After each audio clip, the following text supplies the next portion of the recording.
Тэд бол Монголын баримт шалгагчид. Интернет сэтгүүл зүйн ертөнцийн медиа манипуляц дуусах шүү. Хязгааргүй нэмэлт мэдээллүүд дундаас эргэлзээтэй мэдээллийг олж илрүүлж илүү олон хүн хуурамч мэдээлэл авч авахроос хамгаалдаг медиа салбарын харуулга. Хэдийгээр тэд бүх мэдээллийг шалгаж залруулсан ч хуурамч мэдээлэл түгсээр хүмүүс итгэсээр байдаг тул тэдний ажил барагдчихгүй бас дуусах шүү. Хуурамч ташаа мэдээллүүд үнэн баримтаас 6 дахин хурдан дарахтай гэдэг үг байдаг да.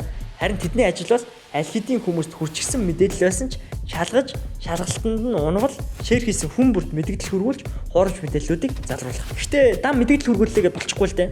Нөгөө хуурамч мэдээлэл түгэж байгаа аягүй чинь дахиад хүснээ бичээд эхлэхэд амархан.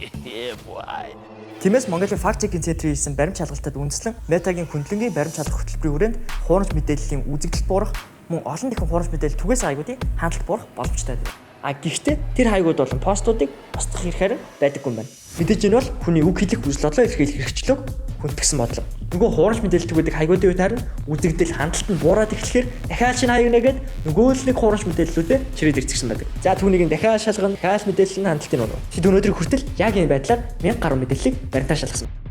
Гэтэл хаасайгүй хуурамч за үгүй юмаа гэхэд алдаатай төрөгдүүлсэн мэдээллүүд байгаа. Тэдний шалгасан баримт ч гэсэндээ алдаатай байвал яах вэ? Хэрвээ тэгэх юм бол та тухайн баримтыг метад мэдэгдэх эсвэл IFCN буюу олон улсын баримт шалгах сүлжээнд гомдол гарах хүртэл боломжтой байдаг. Үүнээс гадна бүх санхүүжилт баримт шалгах арга хэрэгслүүд их сурвалж баримт залруулах бодлого гээд бүх мэдээллүүд нээлттэй байдаг ба тэдний хувьд хараат бус тэнцвэртэй байдал, ёс зүйн зарчим гээд бүх шалгуураараа IFCN-ийн баталгаажуулалтыг хангаж чадсан. Ингээд хэдүүлээ медиа манипуляц хуурамч мэдээллийн эсрэг тэмцдэг орчин цагийн интернетийн цахим харуулууд буюу Монголын баримт шалгагчдтай танилцлаа.